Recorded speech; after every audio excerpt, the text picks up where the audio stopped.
What's up guys, Chasing Lamely here with episode number 78 of Robin's Revival. If you haven't done it already, now's a great time to like and subscribe because it really helps the channel. It means you don't miss any episodes, especially with FM23 on the horizon. There'll be new stuff coming out, you want to check that out. Anyway, today's episode we're playing Norwich. There's been a January transfer window and our form has started going very, very much through the roof. So, let's roll the intro, let's meet the new players, say goodbye to some people, hopefully win a game. See you in a sec.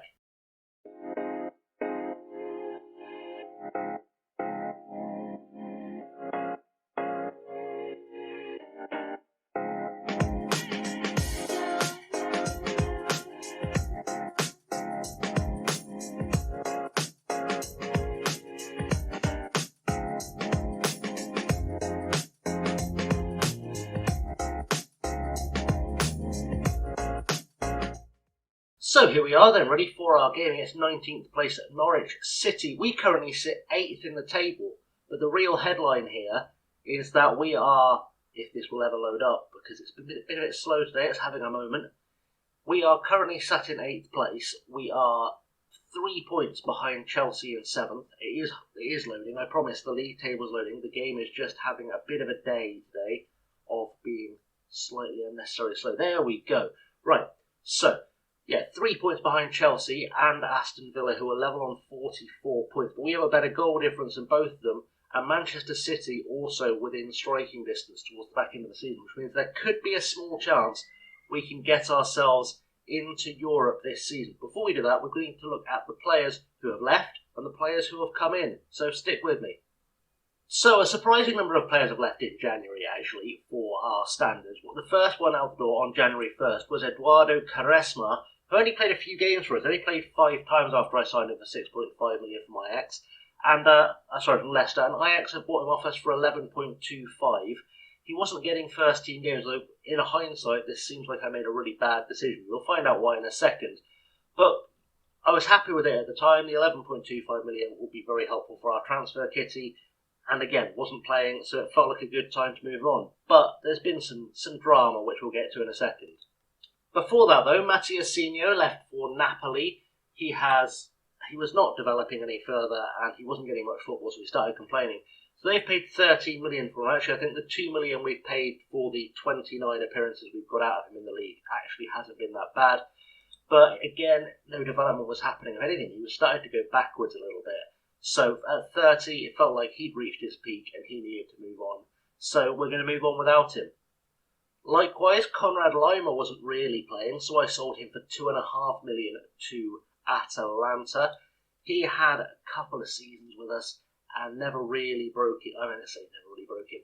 He was quite a regular for us last season. This season he did play a lot, but again, he's getting on a bit. It was time to kind of cash in, and I felt like we had better options in the squad. Like, he was kind of filling in where people were injured. And he got a lot of appearances this season, like 16 appearances this season, but it was mostly just because he could fit in wherever anyone was injured. He wasn't really a first-choice player, so we've let him go as well. Bernard Barrett, who I signed for free at the start of the season, has also left us for Fenerbahce. He has gone in a deal that is worth 8.25 million. There are some add-ons and stuff in there that could make it go up. But he only played 3 games for us, and one of them was off the bench. He also played a couple of times in the cup, but against minor teams. And again, he wasn't breaking in. He wasn't looking like he was going to develop as fast as maybe I had hoped he would. So I decided to just cash in, take the free money, essentially. And Bernard Barrett goes to play in Turkey. Beretise has also left us for Shakhtar Donetsk. He was a player that I signed largely to give us depth on the wing. I thought he might actually get a few more goals for us than he did. He scored 0 times in his 11 appearances. We've recouped what we spent on 5.75 million. It could go up as well with some add-ons. There are some add-ons in there that we can't see for whatever reason. But I largely signed him to stop him scoring against us.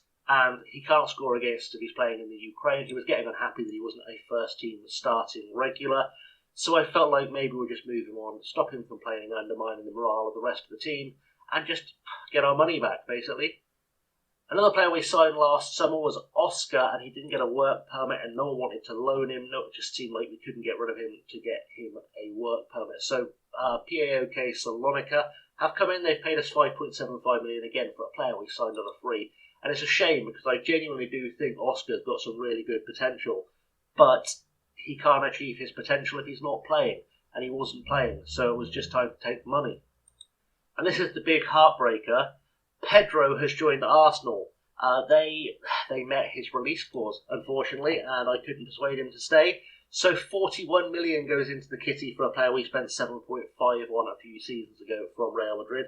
He's a decent servant to the club, if we're completely honest. 77 games is not a bad return, and it's not a bad return on that investment for him. But unfortunately, it came very late in the transfer window, as in on transfer deadline day, which made replacing him, especially having sold Quaresma and Lima, very, very difficult because he's been our starting right back most of this season, which puts us in a little bit of trouble. But I did make some moves. I haven't managed to replace him, but I made some moves that hopefully will at least slightly make up for that. Let's go meet them.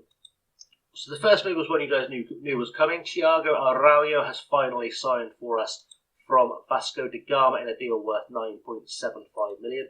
He's only played once for us. He will play today, though, because our other goalkeeper, Martina, is injured. So he will be playing today. He has been very good. I say he's been very good. I've played him once, and he kept a clean sheet, and he looked very, very solid. So I can't complain. He's already worth 29 million, which is even better. So I'm happy with him as a signing. I think he'll develop, have some long-term potential as a goalkeeper at this level.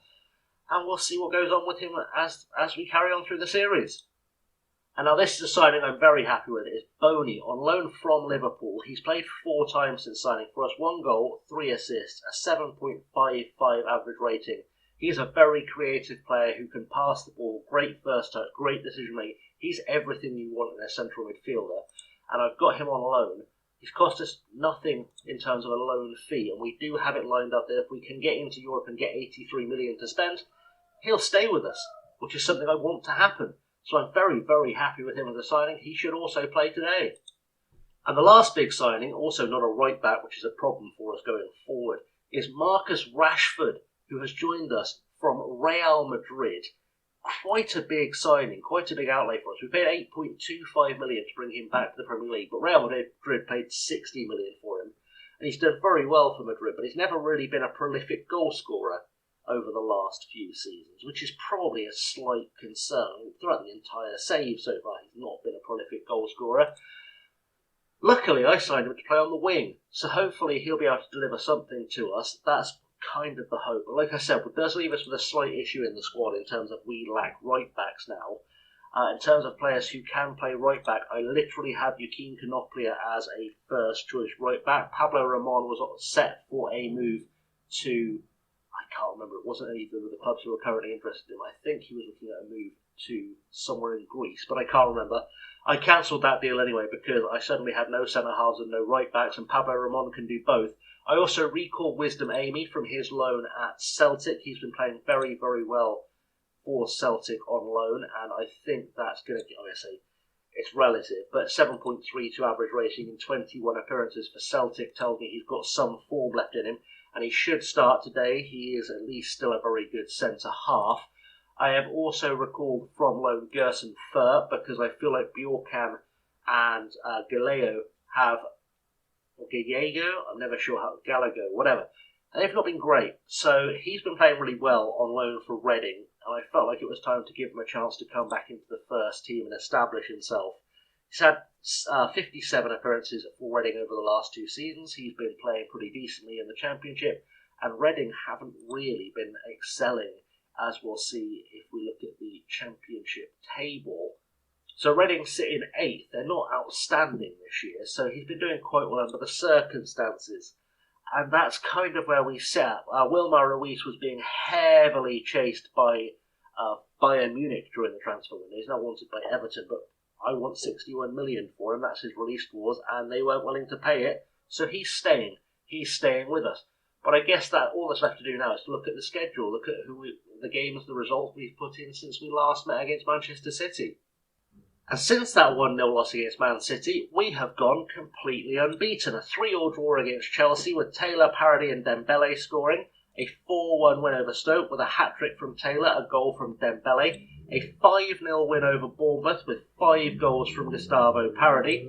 A 3-0 win over Southampton with goals from Taylor, Connor and Obadima. This was where I thought things would start getting sketchy, because this was the last game before the African Cup of Nations started, which cost us Taylor, which cost us Ndini, it cost us Easy. There was also the Australian equivalent, the Asian equivalent of the Asian Nations Cup, which cost us Solari, cost us Gianni. We had a few players missing for the rest of this run. So we played top of the table Newcastle and drew 4-4 with a brace from Parody, goals from Gordon and Boney on his debut. We then played Liverpool in the FA Cup third round. Of course, Boney was missing because he was cup tied. I say cup tied, he can't play against Liverpool. But Cade Gordon, Jason Conrad and Wilmar Ruiz still found goals to get us through. We then beat Burnley 3-0 with a brace from Wilmar Ruiz and a goal from the penalty spot by Sunday Obadima. And we've just beaten Newcastle again to our top of the table 3-1, goals from Page, Kubo and Parody. Which brings us up to date to the game against Norwich, which hopefully will be quite a good game for us. Also, apologies if my voice starts going. I'm starting to go down with a cold. I don't like it. I feel really rough. So if there's no episode on Friday, I was just feeling too rough to do any recording after this episode. For the rest of the week, we'll see what happens. We'll see what happens with that. But let's go play the game, because I want to get through this episode and I don't want it to take forever. So we should play some football. So our starting lineup today then is Thiago Araujo in goal. It's Canoplia at right back. Obadima and Amy form a new central defensive partnership next to Yosu Gallego. Arlen Page is the defensive midfielder. Ruiz, Boney, Gordon and Rashford the rest of the midfield. Parody up top. On the bench, Solari, who's just not fit, but he's making up the numbers because so many other players are either injured, or Dion Conroy, by the way, I brought him back as a player coach. He's not going to actually play any football for us. Bjorkan, Connor, Kubo, Ramon, Shukrinya, Dembele, Fur and Cerna, who also was recalled from loan because I was having slight problems in defensive midfield. So I recalled him. Rashford's lacking match sharpness, may struggle to see out the match, but that's to be expected. He's been on the sidelines for Real Madrid this season, so he has a chance to play some first-team football and show he's still got it. So into the dressing room, and we're going to show everyone their recent praise is justified and put on a real show out there. That's motivated some people. That's always a good look. Let's get out there. Faith make difference. The way we do things. Just fire them up as much as we possibly can. And who knows, maybe Marcus Rashford is the guy that guides us into European competition. What are we going to get in the talent review? Anything interesting? Oh look, a first goal will be crucial question. You've left Jason Conrad out today despite being in good form. What's the thinking there? Because he's not been in good form. Cade Gordon's been in good form and starts. That's because he's Cade Gordon, and that's just what Cade Gordon does. Now, hopefully, we can kick off the match, get ourselves a good goal early on. It's going to take a while because for some reason the game has just decided to be as slow as humanly possible today. But hopefully, good things will come for us. And it's a throw-in for us with Gallego, and throws it looking for Rashford. The frame rate is not looking great. I'm going to see if I can fix that after this highlight. Canoplia, Obadima to Amy. Amy, ball out looking for Rashford, who heads it on, looking for Parody. Parody gets his foot to it, and he just cannot guide the ball in. Very, very unfortunate for Parody. Kassad to Haji. Very slow and eventful first half so far. Nico to Eric. Eric to Nico. Ismail Casas. Ruiz has picked up the ball, lays it through for Parody. I'm still having frame rate issues, but Cade Gordon has a pop, and Pavlik tilts it round the post, and hopefully we'll see something good happen here. Boney is going to be taking the corner, puts it into the box. Obadima at the back post, and Obadima gets his third of the season. That's his first goal that hasn't been from the penalty spot as well, which is something to savour, I suppose, is that the boy can in fact score without needing the assistance of the referee's whistle. Obadima with a great header, and then make sure it goes in by smashing it over the line. Good stuff there, and we are 1-0 up, and that should put us above Aston Villa in the table. I've got the table up on the screen just so I can keep an eye on what's going on around us. That has moved us up to 6th, above Villa and Chelsea are currently losing to Sheffield United. So who knows, maybe we're going to get ourselves firmly entrenched in the European places after this game. And so with that, it is half time. We still lead 1-0, and we have been all over Norwich City in this first half. We have dominated XG. We have had 13 shots, 6 of them on target, and hopefully this game will let me into the dressing room so I can do some good magic with the team. There we go. Made sure everyone why their recent praise is justified. Go put out a real show. I think we're just going to tell Marcus Rashford that he can do better. Go make a difference. Do something great for us, Marcus. It's your debut. It's time to show everyone what you can do. These Town fans have travelled a long way to get to East Anglia, and they want to see a goal from you, my friend. Corner now for Norwich, and it's Haji taking it into the box, and Chaloba has put it away. His first goal of the season, because of course it is. It's always the first goal of the season that undoes you. Is that a phrase? I don't know. I don't know if that's English. I don't feel great. So, Aurelio can't quite get his hand to it either way, and I hate this behind the goal camera angle. You really can't see anything with it. But we've dropped back down into 8th by going on level terms, and Chelsea have also equalised. So we're just going into 4 minutes of added time now, what has been a very, very uneventful game. We've been quite disappointed. We've got a corner though. Can Boney put it onto someone's head again? He has a go. Headed away by Oosterwolde. Ramon, one of the substitutes that came on, to Boney. Boney tries for the cross. Low to Dembele, and Moussa Dembele, who came on as a sub for parody, scores at Carrow Road. Remember, we signed him from Norwich City, and they will probably be quite unhappy with their ex-player for scoring a goal against them at their own place while they're in a relegation fight. They probably have quite liked to have him up front this season, because I think he scored more goals for us than he actually did for Norwich last season, which is, I guess to be expected. We go above Villa back into 7th place, but I believe they're playing in the Sunday night game, so let's not count our chickens on this one. I don't even know who they're playing on the Sunday night. I guess we could find out.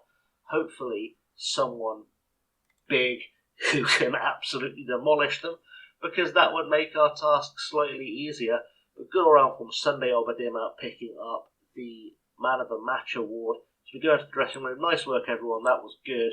Seems appropriate. Rashford did not have the best game of his career, but hopefully that's just lack of match fitness, and that won't be a continuing problem we have with him. Hopefully it's a one-off, just because it was his first game back. We'll soon find out. Hopefully he will reach some form.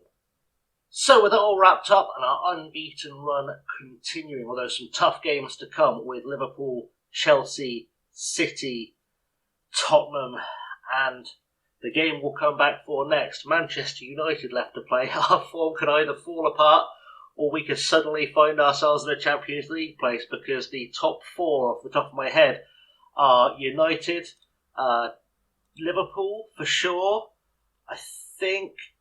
I know Arsenal are in there for definite, and I can't remember who the third team is.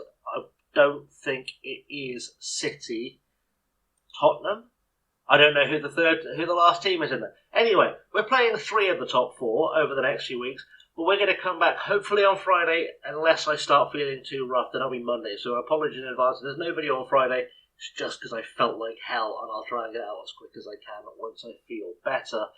But we'll come back next episode for the Manchester United game. Hopefully we can put in some good performances, keep our unbeaten run going, and who knows, maybe, just maybe, we can hold on by our fingertips to this place we've got in contention for European football.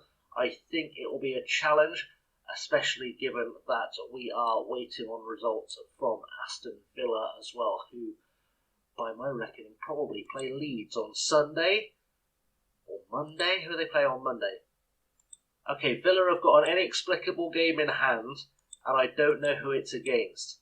So hopefully it's not against someone particularly special. I'm sure if I keep flicking, I'll see it. It won't be West Ham. That's a Sunday game. I don't know. Somewhere coming up, Aston Villa have got themselves a game in hand, and I don't know who it's against. So we'll figure it out. Anyway, we're going to try and stay ahead of Aston Villa, is basically what we're going to learn. And if we can leapfrog Chelsea and maybe even Manchester City in the process, all the better. And beating United next episode could even put us in contention for Champions League football. There's only 7 points in it. It's very, very achievable. Anyway, alright, this episode may have gone on forever. I can't really tell because the game has been so slow. I'm told I've been recording for 40 minutes, and there's no way this episode's going to be 40 minutes. So there's fun. Anyway, guys, I want to thank you all for watching. I have, as always, been chasing lamely. Don't forget to like, subscribe, ring the bell, leave comments, all that good stuff. How about a prediction of where we'll finish this year? Let's have a solid, informed prediction. Where do you think we'll finish this year? Will we get into Europe? Will we even get into the Champions League, perhaps? Who knows? Anyway, in the meantime, I've been chasing lamely. Thank you very much for watching, and I'll see you all very soon. Have a good one.